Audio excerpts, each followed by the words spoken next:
تخيل معايا انك داخل موقع غامض في الانترنت، مش جوجل ولا يوتيوب، لا حاجة اعمق بكتير اسمها الدارك ويب، المكان اللي محدش بيحكي عنه ولا اي حد عايز يدخل فيه.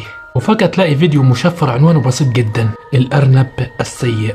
تضغط تشوفه تلاقي واحد لابس بدلة ارنب ضخمة، مش بيضحك بس ساكت. وفجأة يظهر طفل مش مفهوم هو مين ولا جه منين. الفيديو بيقطع وتسمع صوت غريب بيقول: اختر نوع التجربة اللي عايز تشوفها وكل حاجة بتمنها.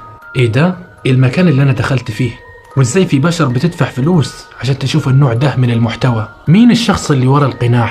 وهل فعلا كان بيتنقل بين دول العالم؟ تعال معايا يا صديقي النهارده احكي لك على اغرب وارعب القصص المظلمة اللي حصلت في الدارك ويب. قصة ارعبت الشرطة الدولية، وبالرغم من نهايتها في سر مخيف ظهر من جديد، وهو ده اللي هنعرفه دلوقتي.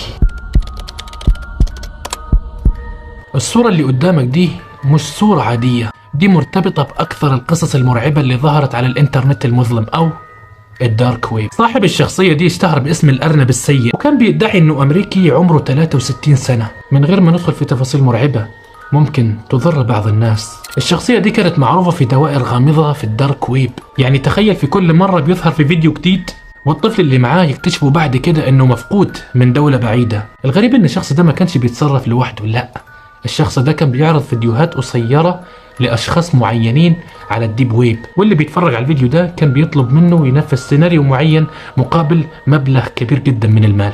بعض التقارير ذكرت انه كان بيستهدف الأطفال اللي في الأعمار الصغيرة جدا، وكل ده كان بيتم في أماكن معزولة حوالين العالم. وفضل يتنقل من بلد لبلد من غير ما حد يعرف هويته الحقيقية، لحد ما جت اللحظة اللي اتفضح فيها بلاغ من عيلة في البرازيل بأن طفلهم اختفى، وكان لابس سوار فيه جهاز GPS. الشرطة بالفعل تتبعت الإشارة، ولقيوا أن الإشارة دي بتاخدهم لمزرعة في منطقة معزولة جدا عن العالم. وهناك كانت الصدمة الكبيرة، المكان كله عبارة عن مسرح جرائم. الشرطة وجدت هناك بقايا بشرية مدفونة، وغرف كانت مزودة بأجهزة تصوير، ولقيت كمان أطفال تانيين محبوسين في ظروف مأساوية جدا.